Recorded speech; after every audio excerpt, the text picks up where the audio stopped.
Welcome to దృశ్యం. శ్రీ రఘువీర కోదండ వినిర్ముక్త శరము అమోఘము, దాని శక్తి అపారము, దానెదిరించి నిలువగల వీరుడు ముల్లోకములలో లేడు.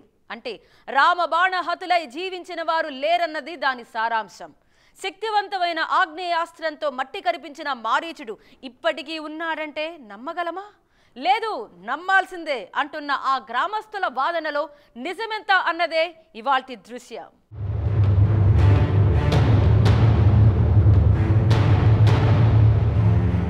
సీతాపహరణం చేయడానికి మాయామృగ రూపంలో వచ్చిన మారీచుడు రాముడి చేతిలో మరణిస్తాడు. బంగారు జింక రూపంలో ఉన్న మారీచుడు మృత్యువాత పడితే అంతటితో ఆ బంగారు జింక కథ సమాప్తం అయిందన్నది ఇప్పటి వరకు తెలిసిన కథ.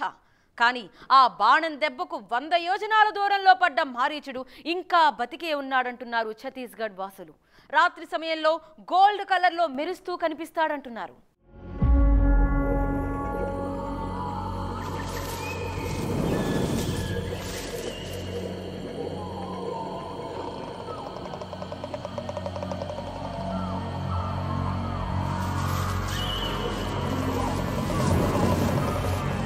నిర్మానుష్యమైన అడవి,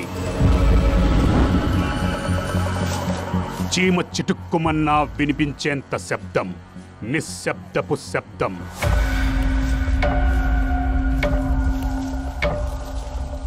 భారత్లోనే అత్యంత ప్రమాదకరమైన అరణ్యంలో ఉన్నాం.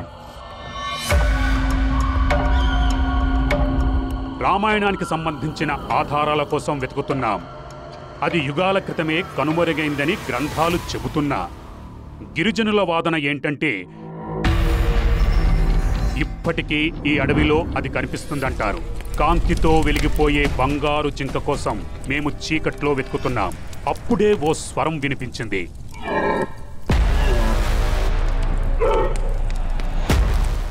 వెంటనే మేము ఆ వైపు పరిగెత్తాం.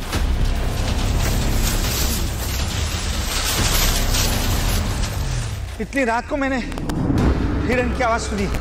जंगल में हिरण रात के वक्त आवाज नहीं करते हैं. మేము ఆ స్వరాన్ని అనుసరించాం. కానీ ఎవరో ఉన్నారు, మా వెంట వస్తున్నారు. వాటన్నిటినీ వదిలిపెట్టి ఆ శబ్దం దగ్గరికి వెళ్ళినప్పుడు ఆ దృశ్యం చూసి విస్తుపోయాం.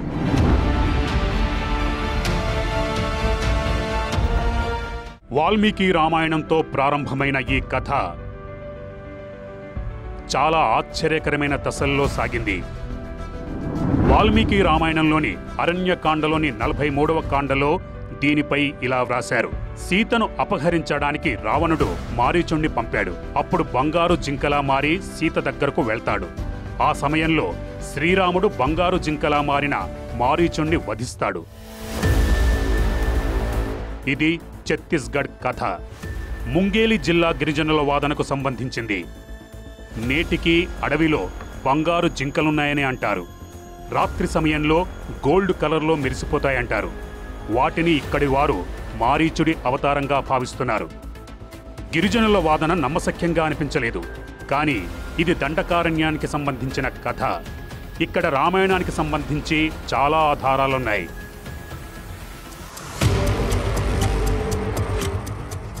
దీన్ని అంత తేలిగ్గా కొట్టిపారేయడం కరెక్ట్ కాదనిపించింది. వెంటనే ఛత్తీస్గఢ్ అడవుల్లోకి వెళ్ళిపోయాం.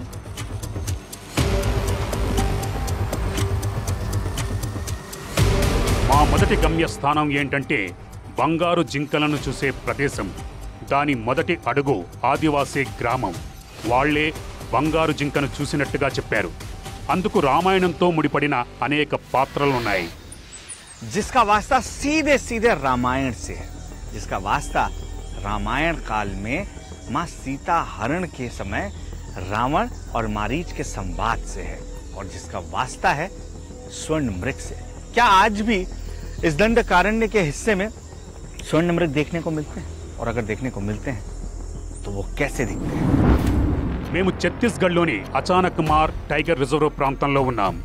ఇది మధ్యప్రదేశ్ ఛత్తీస్గఢ్ మధ్య దాదాపు 3900 చదరపు కిలోమీటర్ల విస్తీర్ణంలో విస్తరించి ఉంది. ఈ ప్రాంతం బస్తర్, దంతేవాడకు చాలా దూరంలో ఉంది. రామాయణ కాలంలో ఈ ప్రదేశాన్ని దండకారణ్యంగా పిలిచేవారు.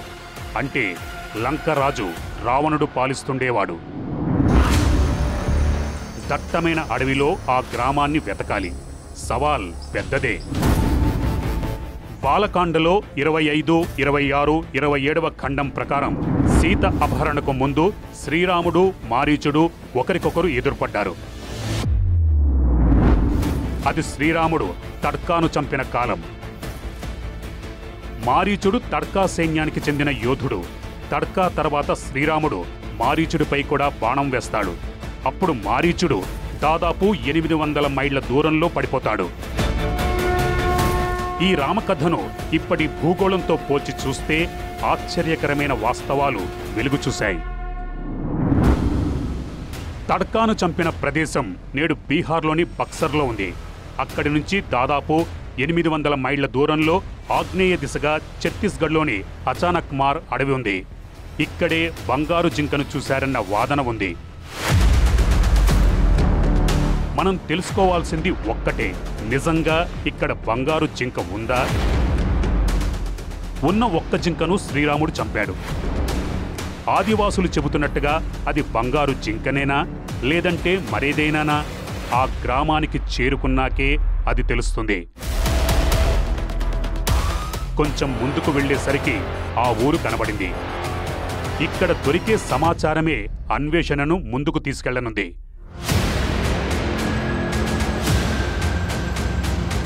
గ్రామంలోకి అడుగు పెట్టగానే మాకు మొదట వినిపించిన మాటలు రామాయణంలోనివే. రాముడు వనవాసానికి సంబంధించిన కథలు ఈ పల్లె సంస్కృతిలో భాగమని తెలిసింది. పనిలో నిమగ్నమై కొందరితో మాట్లాడాం. అప్పుడు తెలిసిన రహస్యాలు కుదిపేశాయి. అందరూ ఒకే మాట చెప్పారు, అడవిలో జింకలు రాత్రిపూట మెరుస్తూ ఉంటాయని. मैं सुना है हिरण अलग तरीके के मिलते हैं। हाँ, अलग तरीका का ही है हमारे यहाँ। लाल वाला। अच्छा। हाँ, कबरी कबरी बूंदी बूंदी वाला। हाँ, हाँ, सफेद बूंदी लाल। हाँ, हाँ, हाँ। लाल आने ज्यादा रहते हैं। ఇది పురాణ కథ కాదు, కళ్ల ముందు జరిగింది. కొందరు కొన్ని నెలల క్రితమే చూశారు, మరికొందరు కొన్ని సంవత్సరాల క్రితం. ఆ బంగారు జింక కొన్ని సెకండ్ల పాటే కనిపిస్తుందని అన్నారు. రెప్పపాటులో అదృశ్యమవుతుందని అన్నారు. रात को चमकते कैसे? कैसा चमकता है? मतलब चमकता है जैसे हिरण की आंख चमकती, उसको तो नहीं बोलते हैं, या पूरा कलर सोने जैसा चमकता? पूरा सोना टाइप से चमकते बोलते। कैसे जाबे, वो तो पलक झपकते ही तुरंत गायब हो जाते। हाँ, दिखा है मतलब हाल फिलहाल? हाँ, 1-2 महीना पहली बतात रही से कि दिखे है करके, और देखते साथ ही एकदम गायब हो जाते ना, तो पते नहीं चले। ప్రజలు చెబుతున్న దాని ప్రకారం అది పగలు సాధారణ జింకలా కనిపిస్తుంది, రాత్రి మాత్రమే బంగారు కాంతితో కనిపిస్తుంది. ఒక్కోసారి ఇవన్నీ అసాధ్యమనిపిస్తుంది, కానీ గ్రామస్తుల విశ్వాసం మమ్మల్ని ఆలోచించేలా చేసింది. రామాయణంలో ఒకే ఒక బంగారు జింక ఉంది, దాన్ని వధించారు. ఈ రెండోది ఎప్పుడు ఎక్కడి నుంచి వచ్చింది? అప్పుడు గ్రామస్తులు ఒక కథ చెప్పారు. ఈ కథ శ్రీరాముని బాణం తగిలిన తర్వాత మారీచుడు 800 మైళ్ల దూరంలో పడిపోయిన దగ్గర నుంచి మొదలైంది. రామబాణానికి గురై బతికి బయటపడ్డ మారీచుడు నిర్వన్నుడైపోలేదన్నది గిరిజనుల మాట. దండకారుణ్యంలో ఉన్న ఆ జింక నిజంగా మారీచుడి స్వరూపమేనా? ఆదివాసీలు చెప్తున్నట్టుగా ఇంకా బంగారు జింక రూపంలో తిరుగుతున్నాడా లేదా అని తెలుసుకునేందుకు మా బృందం తీవ్రంగా శ్రమించింది. చివరకు ఆ జింకను కనుగొని దాని వెనుకున్న రహస్యాన్ని మీ ముందుంచేలా చేసింది. మారీచుడు రాముని చేతిలో పరాభవం చెందాక గ్రామ సమీపంలోని అడవిలో సన్యాసిగా మారి తపస్సు చేశాడంటారు. అక్కడే ఒక పెద్ద మర్రి చెట్టు కింద రావణుడు మారీచుణ్ణి కలిశాడు. అప్పుడు రావణుడి ఆదేశాల మేరకు సీతను అపహరించడానికి బంగారు జింకలా మారి పంచవటికి వెళ్తాడు. ప్రచారం ప్రకారం ఇదే ఆ గ్రామం. ఈ గ్రామంలోనే మారీచుడు పడిపోయాడు. ఈ మర్రి చెట్టు కిందే మారీచుడు తపస్సు చేశాడు. ఇక్కడికే రావణుడు వచ్చాడు. గ్రామ కథ ప్రకారం సాధువైన తర్వాత కూడా మారీచుడి శక్తులు సజీవంగా ఉన్నాయంటారు. ఆ శక్తితోనే బంగారు జింకలా మారాడంటారు. ఈ కథ తరతరాలుగా ప్రచారంలో ఉంది. ఆ జింకను ఎవ్వరూ కనుక్కోలేదు. అప్పుడప్పుడు మాత్రమే కనిపిస్తుంది. అది కూడా అడవిలోని అత్యంత ప్రమాదకరమైన కోర్ ఏరియాలో. मारीच के ताकत से ना मायावी शक्ति से बने हीरा ने समझ ले। बुजुर्ग बताते कि वो देखे से दिव्य शक्ति एकदम अलौकिक प्रकार के एकदम पीला पीला फोन टाइप चमकते। మైళ్ల పొడవున ఉన్న ఈ అడవిలో అది ఎక్కడ దొరుకుతుంది? గ్రామస్తులు ఒక స్థలం చూపించారు. సూర్యాస్తమ సమయంలో అడవిలోని కొంత భాగం బంగారు వర్ణంలా కనిపిస్తుంది. రాత్రిపూట అక్కడే బంగారు జింక కనిపిస్తుందని అన్నారు.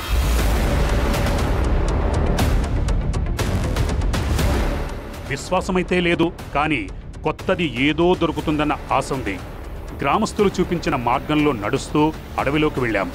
అక్కడి నుంచి ఈ అడవి ప్రతి మూలా కనిపిస్తుంది. కొంత దూరం నడిచాక అడవి మధ్యలో ఒక టవర్ కనిపించింది. ఒకప్పుడు ఇక్కడి నుంచే అడవిని పర్యవేక్షించేవారు. జంతువుల బెడద ఎక్కువ కావడంతో ఖాళీ చేశారు. ఈ టవర్ పై నుంచి మైళ్ళ దూరం వరకు అడవి కనిపిస్తోంది. यहाँ पहुंचने के बाद आप देख सकते हैं कि पूरा बायोस्फीयर कैसे चारों तरफ फैला हुआ है। इसमें सूरज की रोशनी जिस हिस्से पर ज्यादा पड़ रही है वहां का कलर अलग नजर आ रहा है। సాయంత్రం కావస్తోంది. ఈ సమయంలోనే అడవిలో బంగారు జింక ఏ ప్రదేశంలో ఉందో తెలుస్తుంది. నిజమే, కొంత సమయం తర్వాత అడవిలో ఓ మూల తెల్లగా లేత బంగారు రంగులో కనిపించింది. तो वो देखिए सफेद पेड़ों से घिरा वहां पर एक पैच ऐसा लग रहा है कि वहाँ कुछ गोल्डन आपको या ये कह लीजिए कि स्वर्णिम जैसे वो दिख रहा है। पत्तियों की वजह हो सकती है या रोशनी की वजह से वो देखने को मिल रहा है। लेकिन वहाँ पर लोगों की मान्यता है कि जिस प्रजाति के डियर की बात कर रहे हैं, जिसे वो मारीच से जोड़ते हैं, वो ठीक वहाँ पर देखने को मिलता है। ఆ ప్రాంతాన్ని దృష్టిలో ఉంచుకొని మ్యాప్లో పాయింట్ని సెట్ చేసి బంగారు జింకను వెతకడానికి బయలుదేరాం. సమయం వృధా చేయకుండా ముందుకు సాగాం. అడవిలో చీకటి వ్యాపిస్తోంది. దారిలో జింకల మంద కనిపించింది. చిన్న శబ్దం విన్నా జింకలు పారిపోతాయి. బంగారు జింక అయితే క్షణాల్లోనే అదృశ్యమవుతుంది.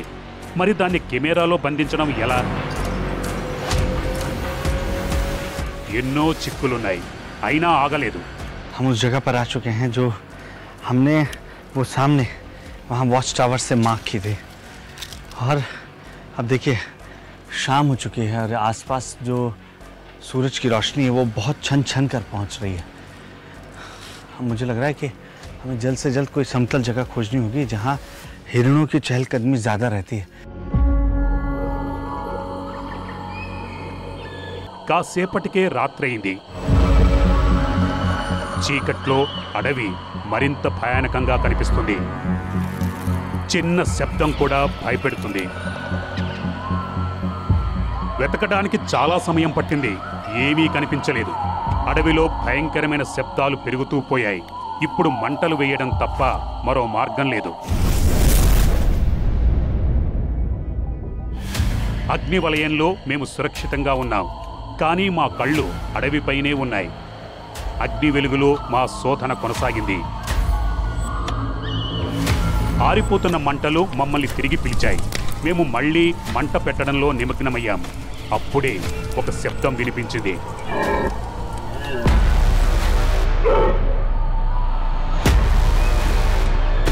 బహుశా అది ఏదో జంతువు కావచ్చు.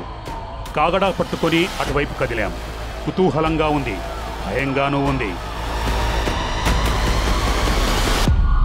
నిప్పును చూసి జంతువు పారిపోతుందేమో అని కాగడా వదిలేసి శబ్దం వినిపించిన వైపు పరుగులు తీశాం. इतनी रात को मैंने हिरण की आवाज़ सुनी। जंगल में हिरण रात के वक्त आवाज़ नहीं करते हैं। उनकी आवाज़ दिन के वक्त आती है और रात को जो शिकारी होते हैं, जो हिरण का शिकार करते हैं, बाघ, तेंदुआ, इनकी चहलकदमी होती है। और ऐसे में हिरण की आवाज़ मुझे इधर से आई है या इधर से आई है, ये मैं पता लगाने की कोशिश कर रहा हूँ। శబ్దం నిరంతరం వస్తూనే ఉంది, కానీ ఏం కనిపించలేదు. అప్పుడు చెట్టు వెనక నుండి ఏదో కనిపించింది.